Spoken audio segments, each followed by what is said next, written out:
வணக்கம். மகா தாட்ஸ் சேனலுக்காக நான் மகாதேவன். மேற்கத்திய தத்துவார்த்த சிந்தனை பாரம்பரியத்தின் தந்தை என்று அழைக்கப்படுபவர் பிளேட்டோ. பிளேட்டோ கிரேக்க நாட்டு தத்துவ ஞானி. அவர் கற்பனையில் ஒரு ஐடியல் ஸ்டேட், உட்டோப்பியன் கவர்மெண்ட், கற்பனை அரசு என்று ஒன்றை பற்றி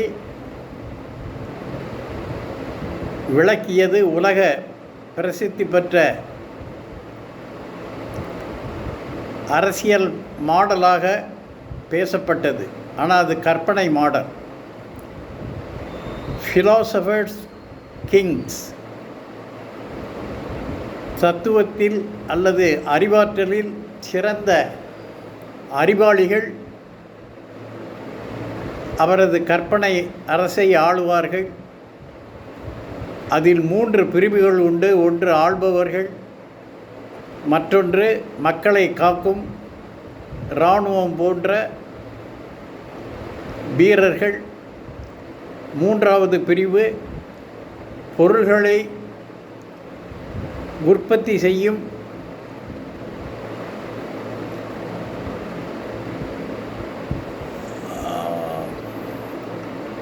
உழைக்கும் மக்கள். இந்த 3 பிரிவை ஒரு கற்பனை அரசின் அமைப்பாக அவர் தனது எழுத்தில் விளக்கினார். அப்படி ஒரு கற்பனை, அதை உட்டோப்பியன் கவர்மெண்ட் என்பார்கள், கற்பனை அரசு, ஐடியல் ஸ்டேட் என்பார்கள். பூரணத்துவம் பெற்ற, குறைகள் இல்லாத, நிறைகள் மட்டுமே நிறைந்த அரசு என்று அதை கற்பனை செய்தார் அவர். அப்படி ஒரு உட்டோப்பியன் அமைப்பை நமது ஊரில்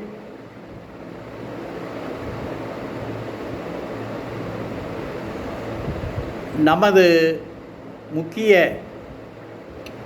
ஆளுங்கட்சியாக இருந்து இப்பொழுது எதிர்கட்சியாக மாறியிருக்கிறது திமுகவை பொறுத்தவரை அதன் கட்டமைப்பில் ஒரு கற்பனை அமைப்பை நம்மால் நினைத்து பார்க்க முடிந்தது.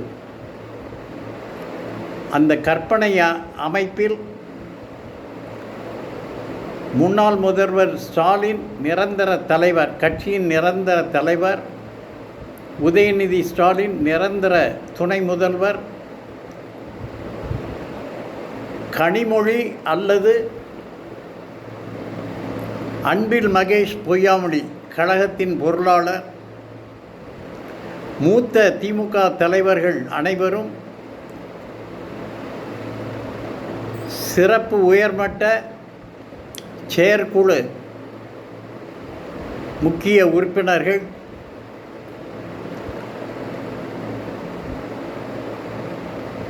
அறிவாற்றல் திசையில் கட்சியை நடத்தி செல்ல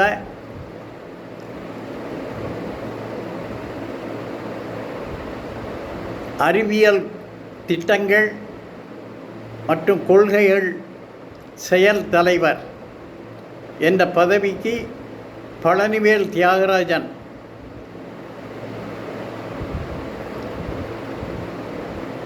என்று நாம் கற்பனை செய்தோம். இன்றைய இந்தியாவில் இடதுசாரி மனப்பக்குவம் கொண்ட தலைவர்களை விரல் விட்டு எண்ணிவிடலாம்.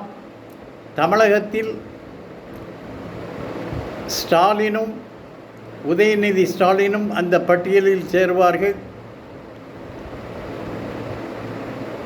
ராசா, பழனிவேல் தியாகராஜன், அன்பில் மகேஷ் பொய்யாமொழி,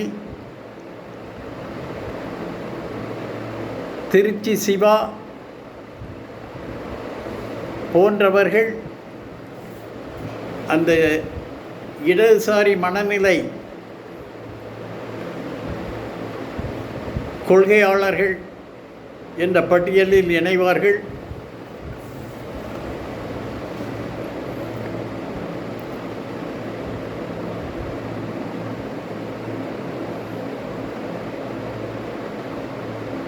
இந்தியாவின் ஆன்மீக தந்தை என்று அழைக்கப்படும் மகாத்மா காந்தி இங்கிலாந்தில் படித்து இந்தியாவுக்கு வந்தவர். முன்னாள் பிரதமர் பண்டிதர் ஜவஹர்லால் நேரு இங்கிலாந்தில் படித்து இந்திய விடுதலை போரில் இணைந்தவர்.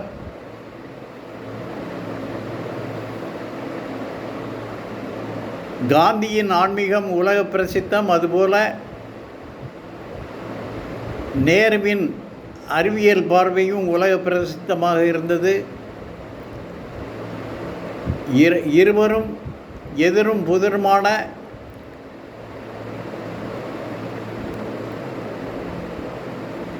அணுகுமுறையை கொண்டிருந்தார்கள்.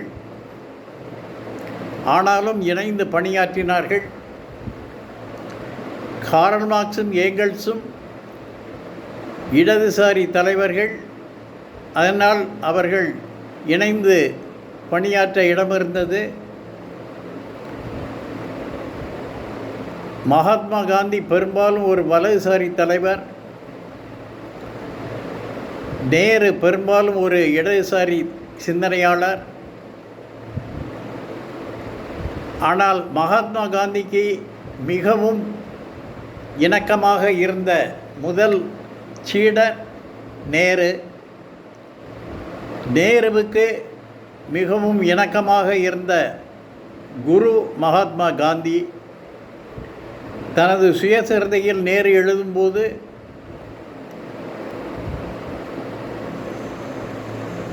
தனிமனித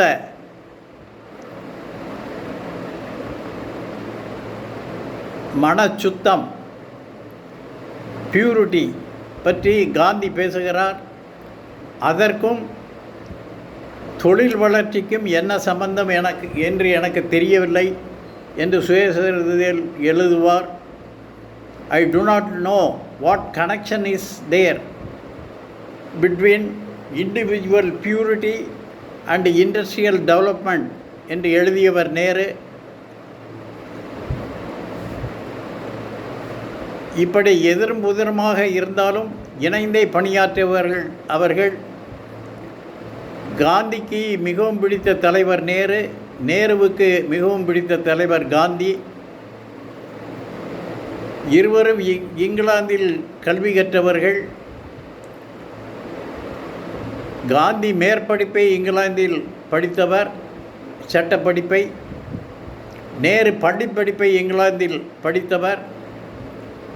அவர் படித்து கொண்டிருந்த போது இங்கிலாந்தில் ஒரு பொது தேர்தல் நடந்து புதிய மந்திரி சபை பதவியேற்றிருந்ததாம். வகுப்பறையில் மாணவர்களை பார்த்து இங்கிலாந்து பள்ளி ஆசிரியர் கேட்டிருக்கிறார், புதிய அமைச்சரவை மந்திரிகள் யார் யார் என்று. ஆங்கிலேய மாணவர்கள் யாரும் அதற்கு பதிலளிக்க முன்வரவில்லை. நேரு மட்டும் எழுந்து மந்திரி சபை மந்திரிகளை பட்டியலிட்டு சொன்னாராம். அந்த அரசியல் ஆர்வம் அப்போதே அவருக்கு இருந்திருக்கிறது. இந்தியாவுக்கு வந்த பிறகு விடுதலை போரில் ஈடுபட்டு அரசியல் ஆர்வம் வந்திருக்கிறது. ஏற்கனவே இலக்கிய ஆர்வம் அவருள் ஊறி கிடந்தது. அவர் ஒரு தலைசிறந்த இலக்கியவாதி. அதே நேரத்தில் ஒரு தேசப்பற்றாளர். ஒரு முறை அவர் ஒரு புத்தகத்துக்கு முன்னுரை எழுதினார்.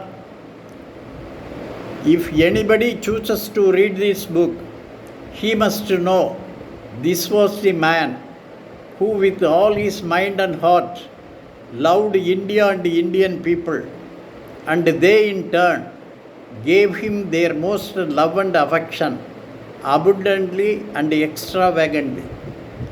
இந்த புத்தகத்தை யாராவது படிக்க நேர்ந்தால் அவர் தெரிந்து கொள்ள வேண்டும், இந்த மனிதன் இந்திய மக்களையும் தேசத்தையும் நேசித்தான். அதற்கு பதிலாக அந்த மக்கள் தங்களது அபரிமிதமான அன்பையும் நேசத்தையும் இந்த மனிதனுக்கு தந்தார்கள் என்று உணர வேண்டும் என்று எழுதியிருந்தார்.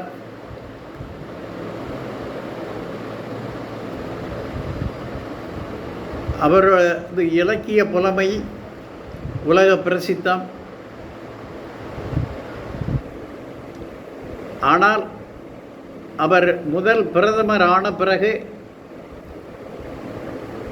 இந்தியா சோசியலிசம், அதாவது கலப்பு பொருளாதாரம் நோக்கி பயணத்தை தொடரும் என்றார். முதலாளித்துவம் ஒரு பக்கம், கம்யூனிசம் இன்னொரு பக்கம், இடையில் சோசியலிசம் என்றார். அதற்கு இணங்க அவர் திட்டங்களை வகுத்தார். அந்த பாதையில் 16 ஆண்டு காலம் இந்தியா நகர்ந்தது. சிறிது இடைவெளிக்கு பிறகு அவளது மகள் இந்திரா காந்தி பிரதமரானார். தந்தை வழியில் சில இடதுசாரி திட்டங்களை அவர் அமல்படுத்தினார். அதில் ஒன்று வங்கிகள் தேசியமயம்.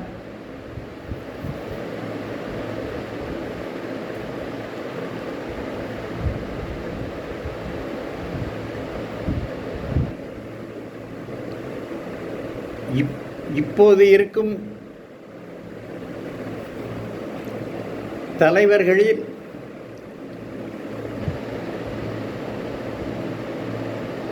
தமிழகத்தில்தான் அதிக இடதுசாரி தலைவர்கள் இருக்கிறார்களோ என்று எண்ண தோன்றுகிறது. ஸ்டாலினும் உதயநிதி ஸ்டாலினும் அந்த பாதையில் பயணிப்பவர்கள். அவர்களின் திராவிட மாடல் அரசு ஆட்சியில் இருந்து அவர்களின் திறமையை நிரூபித்தது. இப்பொழுது அந்த கட்சியில் நாம் கற்பனையில் சொன்ன சில மாற்றங்களை செய்தால், குறிப்பாக பழனிவேல் தியாகராஜனை அறிவியல் திட்டங்கள் மற்றும் கொள்கைகள் செயல் தலைவர் என்ற பதவியில் அமர்த்த வேண்டும். மேலும் அவரை ஒரு எம்பியாக்கி பார்க்க வேண்டும். தேசிய அளவில் பழனிவேல் தியாகராஜனின் சிந்தனைகள் ஒலிக்க வேண்டும். அவர் திராவிட பாரம்பரியத்தை தூக்கி பிடிப்பவர். பெரியார், அண்ணா, கலைஞர் வழியில் சிந்திப்பவர்.